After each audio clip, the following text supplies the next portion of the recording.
Hello everyone, good evening. Hi, this is Alok Ojha. Welcome to StudyIQ English. You can see the topic today that is flashing on your screen, Chava. And here I am speaking about Chatrapati Sambhaji Maharaj, who succeeded Chatrapati Shivaji Maharaj after his death approximately around 1680.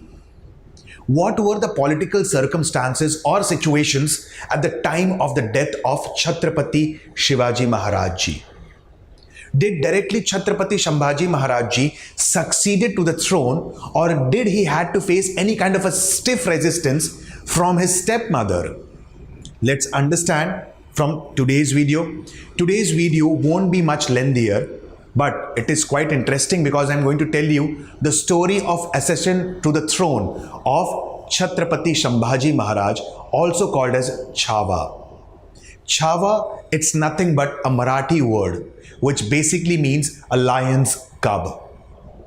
So in this video, let's explore about the ruler, specifically Chatrapati Sambhaji Maharaj.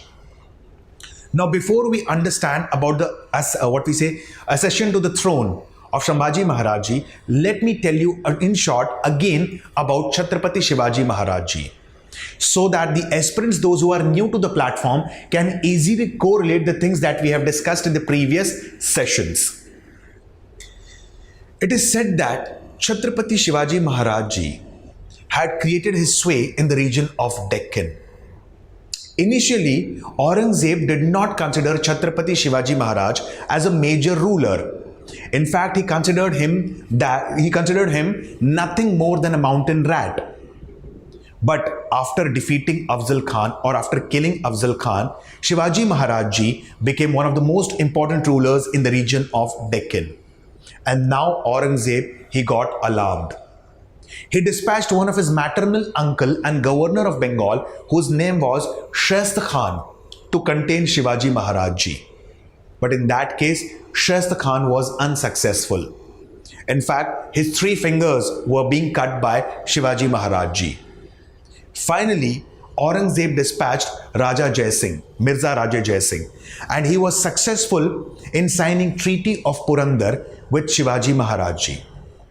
As per that treaty, Shivaji Maharaj ji had to surrender 23 out of 35 forts to Aurangzeb.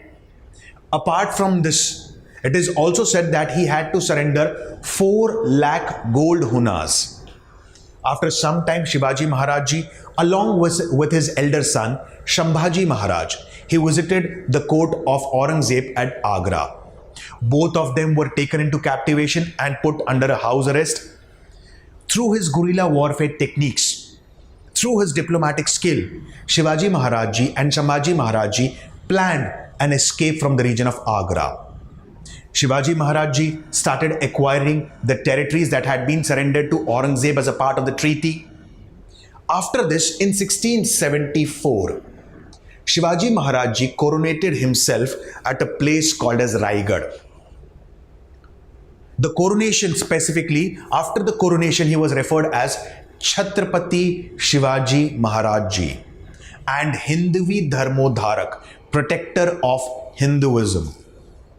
Gold coins referred as hunas were being distributed, and the coronation took place in Raigad under specifically a Brahmin whose name was Vishweshwar Ganga Rao Bhatt. Unfortunately, Chatrapati Shivaji Maharaj ji took his last breath in 1680 due to prolonged illness, approximately around the age of 52 or 53. And he was being succeeded by his elder son, Shambhaji Maharaj ji, to the throne. But was the succession of Shambhaji Maharaj being challenged by somebody else? Who was Sohrabai, who challenged the succession of Shambhaji Maharaj? Let's explore now. Hope things are clear till here.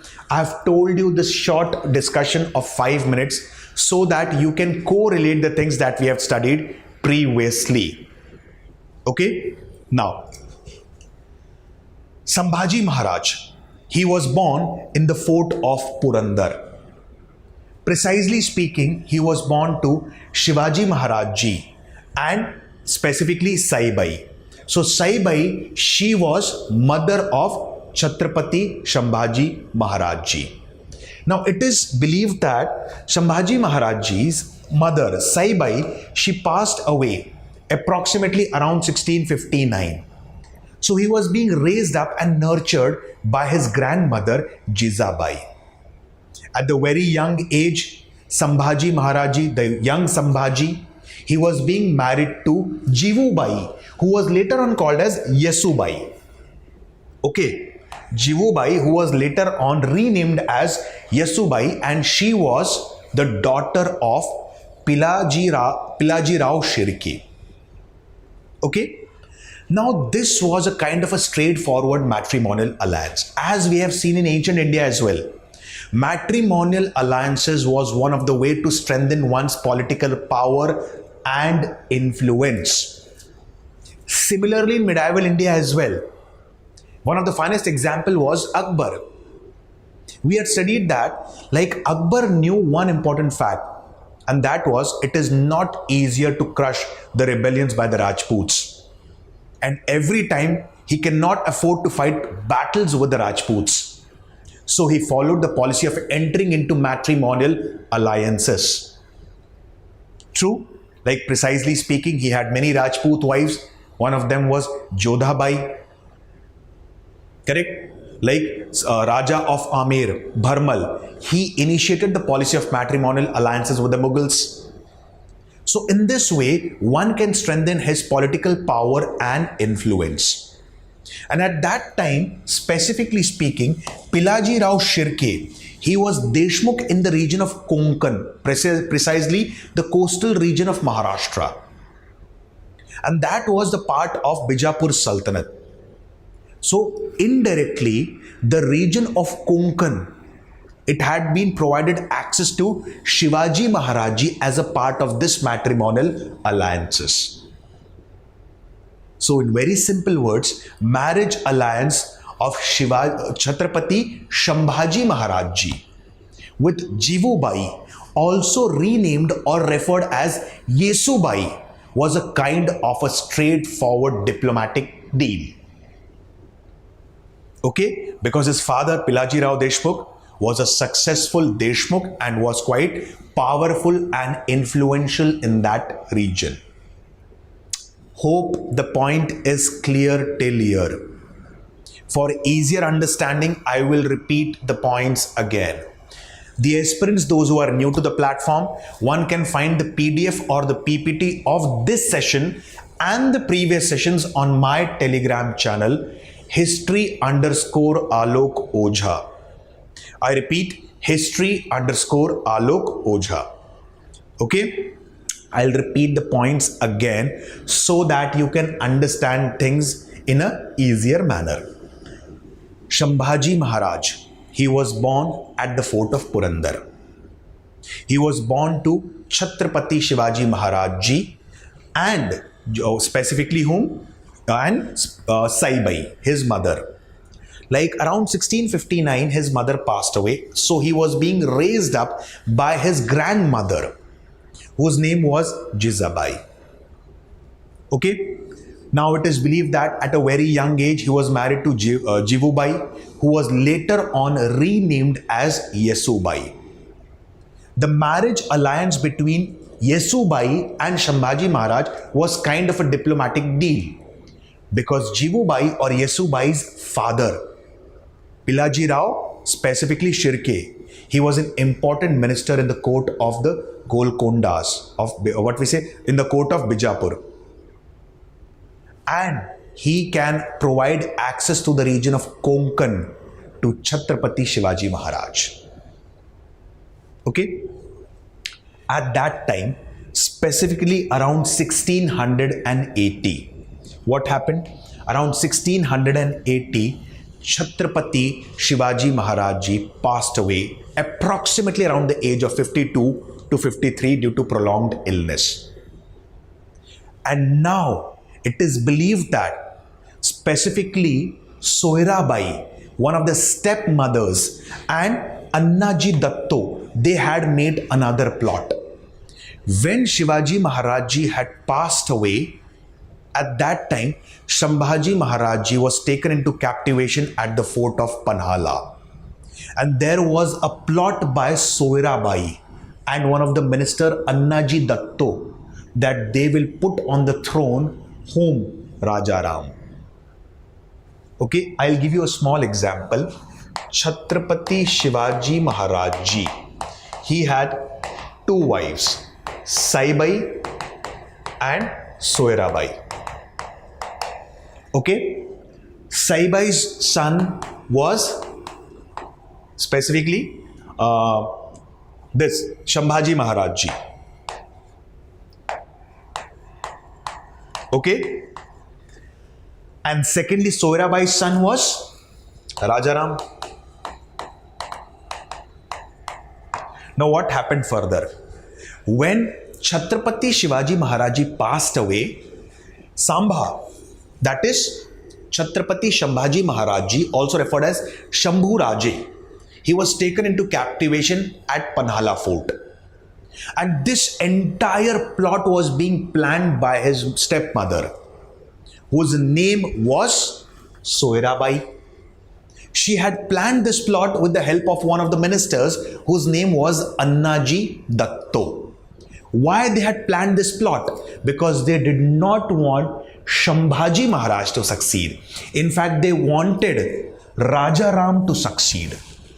He was just a minor, he was just 10 years old at that time. At that time, Shambhaji Maharaj came to know about this plot. Somehow, he managed to escape from the fort of Panhala. After what we say, he killed the military commander, or he killed the commander under which the fort of Panhala was being held. Then he marched towards Raigad. After marching towards Raigad, he defeated Rajaram, Soirabai and Annaji Datto. In fact, Rajaram's wife, Janaki Bai, Soirabai and Annaji Datto, all of them were put in prison. Simple words, they were kept in house arrest. Okay. But still, Soirabai, Annaji Datto, they were planning a plot against Shambhaji Maharaj. And how did their plot got unearthed? At that time, this person, Aurangzeb, had a rebellious prince whose name was Akbar. He had rebelled against his father Aurangzeb. And now he had come running to Marathas seeking help against his father. This has also been depicted in the movie Chhawa, if you have seen the movie. Correct? So at that particular point of time, it is believed that he came to Maratha, he met Annaji Datto, he met specifically Soirabai and Rajaram and explained the entire situation to them. They said that we will help you against the Mughals or against our father Aurangzeb, precisely if you help us against Shambhaji Raje. This person, Prince Akbar, he knew one thing, that obviously they are under house arrest. Okay, so they are not that competent enough to defeat Shambhaji Maharaj. And the person who is capable of the throne after Chatrapati Shivaji Raje is only Chatrapati Sambhaji Raje. Because he has that power and influence, and he is the only person who can help me in gaining the throne of Mughal Empire against my father Aurangzeb. So what does he do? This Prince Akbar goes to Shambhaji Raje and tells him, again your stepmother Soirabai, Annaji Datto, few other ministers and Raja Ram are planning a plot against you, probably to kill you. Finally, an action was taken by Shambhaji Raje, and it is believed that Annaji Datto was being killed, executed. Soirabai finally passed away, and it is for some time Janaki Bai and Rajaram were kept in captivation, and finally Chatrapati Sambhaji Maharaj, he got coronated. And at this particular point of time, Aurangzeb knew one thing, that although Chatrapati Shivaji Maharaj has passed away, He has left his lion son to protect the kingdom of Marathas. And for the first time, he tasted this in the sacking of Burhanpur. Hope you understood till here. Okay, one more thing. Shambhaji Maharaj ji, he was not only expert in guerrilla warfare technique, he not only led different battles and expeditions. Sambhaji Maharaj ji was also a keen learner. He was a patron of art and literature. You might have seen the movie, and you might have seen in that movie a character referred as Kavi Kalash. He was quite a good ally, aid, friend of Chatrapati Sambhaji Maharaj. In fact, Chatrapati Sambhaji Maharaj himself was fond of writing different verses, and he had written 2 to 3 important books. That is Naika Bhed, Nakshik, all of them in Hindi. So specifically speaking, all these are the literature contributions of Chatrapati Sambhaji Maharaj. Now let's understand about sacking of Burhanpur. Sacking means plundering of Burhanpur. Hope, my friends, things are clear, because I have tried to explain things in a step-by-step manner, gradual manner, for easier understanding of the concept. Hope you understood how Chatrapati Sambhaji Raje came to the throne after the death of his father, Chatrapati Shivaji Raje. Clear? Let's move ahead. Burhanpur. Again, this is nothing but this battle. It is the opening scene of the movie Chhawa. True.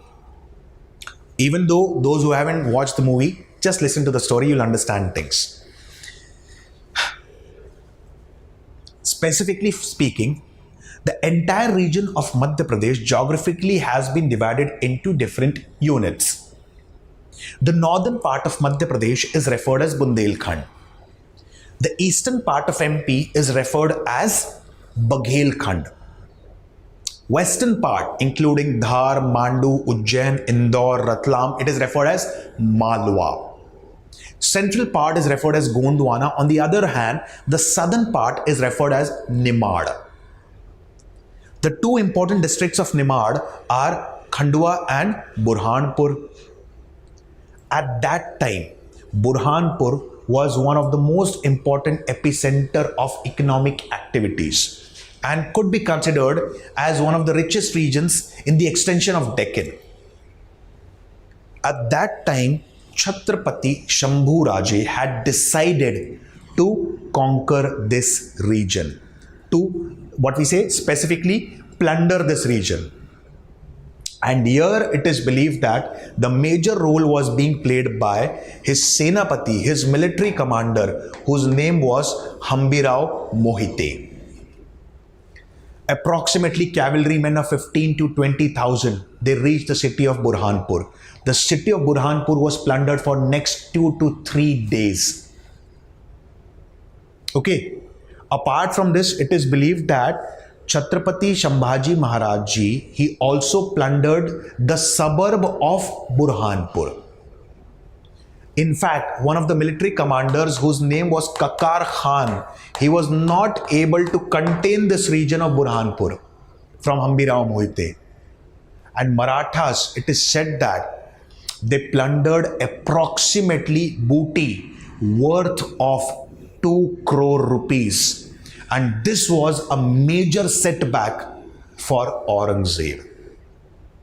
Now he started taking seriously Chatrapati Sambhaji Maharaj.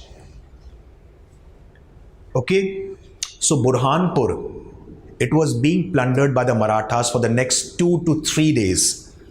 Kakar Khan was not successful. In fact, Kakar Khan, he tried to stop the Marathas from entering, stop the Marathas when Shambhaji Maharaj tried to enter from the main gate. But just 200 to 300 soldiers completely ransacked the entire region that was being occupied by the Mughals. Hope you understood the sacking of Burhanpur located in Madhya Pradesh. Siege of Ramsej, located in Nasik district of Maharashtra. These are nothing but series of wars between Marathas and the Mughals. Okay. At this particular point of time, the Bijapur and Golconda were also supporting the Marathas. And now this person, Aurangzeb, he wanted to teach a lesson to all three of them. Initially, these Muslim kingdoms, Islamic kingdoms of Bijapur and Golconda, were supportive to the Mughals, were supportive to Aurangzeb. But with the passage of time, due to shift in the diplomatic alliances, they started supporting the Marathas. And at this time, Aurangzeb wanted to teach a permanent lesson to all of them.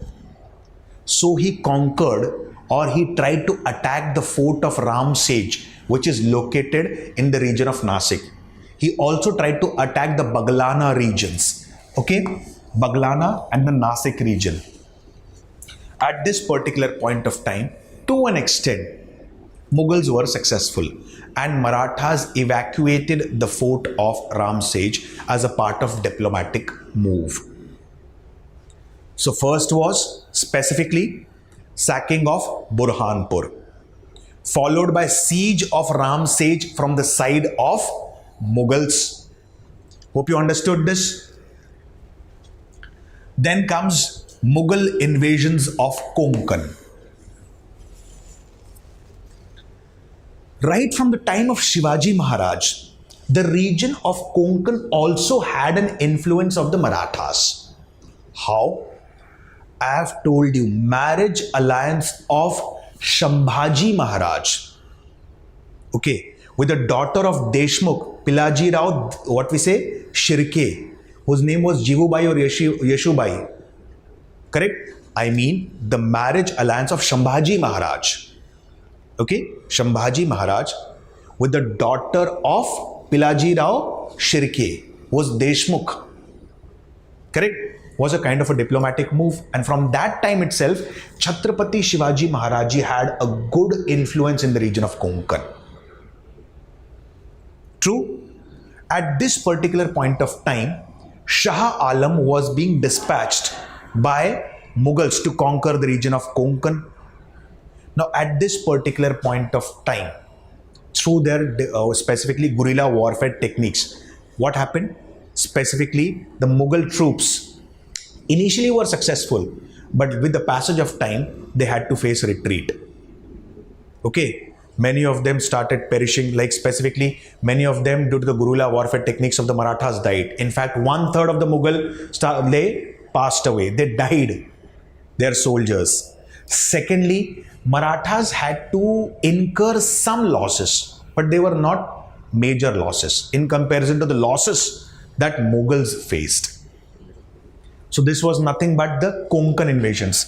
Marathas also came in conflict with the European powers such as Portuguese.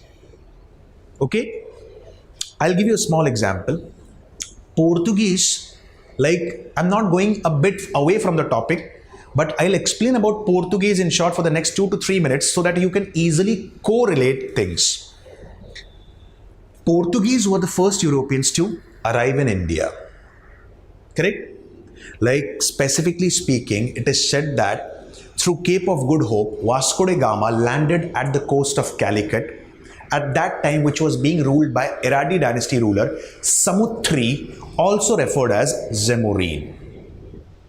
He was being guided by a Gujarati merchant, Abdul Majid. He came with 4 ships and a crew members, approximately 176 to 178. True? Now, specifically speaking, Portuguese, Vasco da Gama came. Now, Vasco da Gama, he went back. Then comes Pedro Cabral, again Vasco da Gama. Then comes Francisco de Almeida, who had established blue water policy. Very simple words. Now, what is blue water policy all about? If you have to increase the profit margin in the trade, you have to establish a monopoly over a particular region. Why was Britain successful? Why were French successful in establishing colonies? Because they established monopoly over that region. that actually increased their profit margin. So to establish a monopoly over the trade in Indian Ocean, Francisco Almeida started blue water policy. Then comes Albuquerque and so on. At that time, specifically during the time of Marathas, so Portuguese had acquired different regions, Goa, Konkan, Daman, Diu on the eastern coast of India. They had factories on east and west coast of India. Now, to an extent, the Marathas started raiding the territories of Portuguese. And as a counter-attack, what did they do? Portuguese raided or conducted a siege on the Ponda fort. Now, Marathas, they have come into action now. And as a part of daring move, what did they do? There was a battle of Santo Estavo that was being fought, in which specifically there was an ambush between the Marathas, and specifically Chatrapati Sambhaji Maharaj led this battle. Viceroy Francisco de Tavora, he was being defeated. So Portuguese also had to step back. Sacking of Burhanpur, followed by specifically siege of Ramsej, wherein it is located in Nasik, and here Marathas retreated back. Correct? Siege of Ponda, specifically after followed by Battle of Santo Estavo with Portuguese, in which Portuguese had to retreat. Then comes Battle of Vai. Now Vai, it is located around the region of Satara district in Maharashtra. I'll tell you the background about this battle. Now Mughal Emperor Aurangzeb, he wanted to contain anyhow whom? Chatrapati Sambhaji Maharaj. And for this, what did he do? He defeated the Golconda. He defeated the rulers of Golconda, the rulers of Bijapur, who had diplomatic alliances with the Marathas. After defeating that, he acquired the region of Vai. And here the major role was being played by one of the military commanders of Mughals. Okay, here specifically I have mentioned the name of the military commander. Okay, so he played a very major role. Karani, his name was specifically. He played a very major role in acquiring the region of Vai, which is located in Satara district of Maharashtra. But again, at this particular point of time, Battle of Vai was being fought. And when the Battle of Vai was being fought, what happened? Yes, Sarja Khan, he supported the Mughal army. Sarja Khan, initially he was a commander in the Bijapur. Bijapur were being defeated by the Mughals. So Sarja Khan, he sided with the Mughals now. Now, Mughals were being led by Sarja Khan, and now Marathas were being led by Hambirao Mohite, one of the most loyal and trusted aides of Chatrapati Sambhaji Maharaj. Battle of Vai was in favor of whom? Marathas. But unfortunately, Marathas lost their warrior Hambirao Mohite ji. And this was a setback for Sambhaji Maharaj. Because in very simple words, he acted as a very important person as a part of military strategics and guerrilla warfare techniques for the Marathas. So Hambirao Mohite was being replaced as Senapati by whom? Malhoji Ghorpade. After some time, like after the death of Hambirao Mohite, what happened? The Marathas started disintegrating. In simple words, like there were many people who were loyal to Hambirao Mohite. After his death, many of them started deserting the Marathas army. So now Malhoji Ghorpade, he became the military commander, he became the Senapati. At this particular point of time, Chatrapati Sambhaji Maharaj's close friend was Kavi Kalash. So Kavi Kalash, he told him specifically that why don't you go to the region of Sangameshwar for some time? The climate in that region is quite cool, and apart from this climatic conditions, what happened? You can like specifically stay away from Aurangzeb and his army at this particular point of time, and you can plan another attack from the region of Sangameshwar. At that time, it is said that many historians believe that. Probably, again, I am saying there might be dissenting opinion about varied historians. But few of the historians believe that Sambhaji Maharaj's brother-in-law, he played a very major role in what we say deceiving him, Ganoji Shirke. He provided the entire information to Aurangzeb and Mukarrab Khan about his hideouts in Sangameshwar.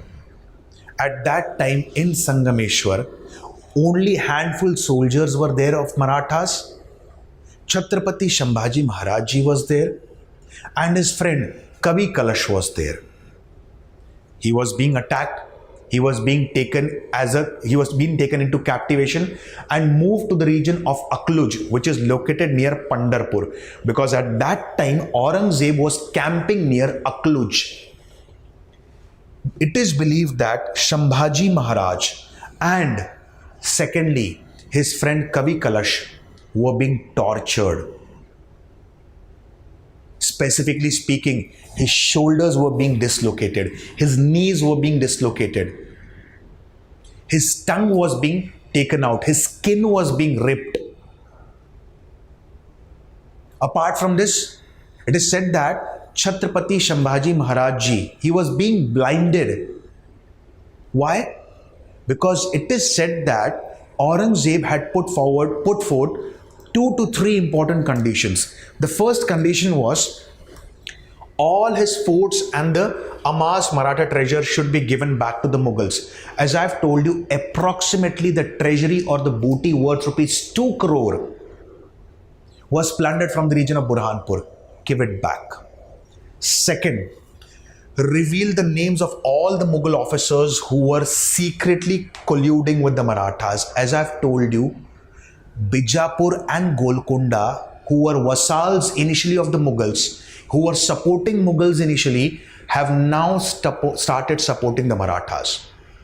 Aurangzeb had taken action against him. Secondly, if you remember, I've talked about a prince named as Akbar, who had revolted against his own father, Aurangzeb. True, he had also ran away.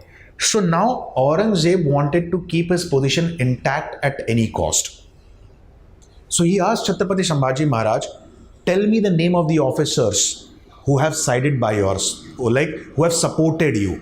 And the last and the most important one, to which completely Chatrapati Shivaji Maharaj ji declined, that is conversion to Islam. Sambhaji Maharaj ji, not Shivaji Maharaj ji, Sambhaji Maharaj ji declined to all the demands that was being put forward by this person, Aurangzeb. Finally, Sambhaji Maharaj ji passed away. Okay, on approximately 11th of March, 1689.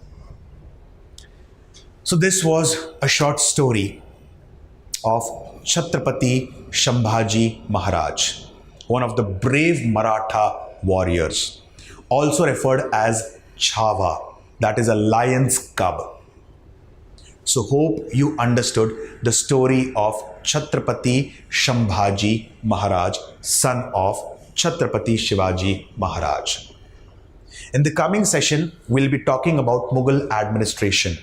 And I'll also tell you about one of the most interesting stories. And the story is specifically about the fort of Kondhana. Again, a movie has been there in a Bollywood referred as Tanaji, which depicts about the siege of Kondhana fort, which was being conducted by Tanaji Malusare. Tanaji Malusare, he was successful in reconquering the fort of Kondhana from the Mughals, which was under Uday Bhan Singh. But he also died while besieging the fort. In fact, Chatrapati Shivaji Maharaj ji, in the words of Chatrapati Shivaji Maharaj, like about Kondhana and the death of Tanaji Malusare, he says, Gad ala pan singh gela, We have got the fort, but we have lost the lion. So we'll understand about this story in the coming session. We'll also talk about the administration of the Mughals. Hope you understood the basic part of Chatrapati Sambhaji Maharaj ji. Guys, price hike on all the courses of StudyIQ. It will start from 12th of September 2025.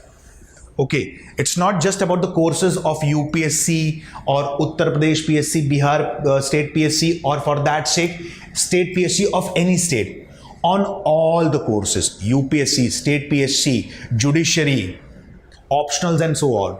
So the price hike would be from 12th of September 2025. So hardly 3 to 4 days are left.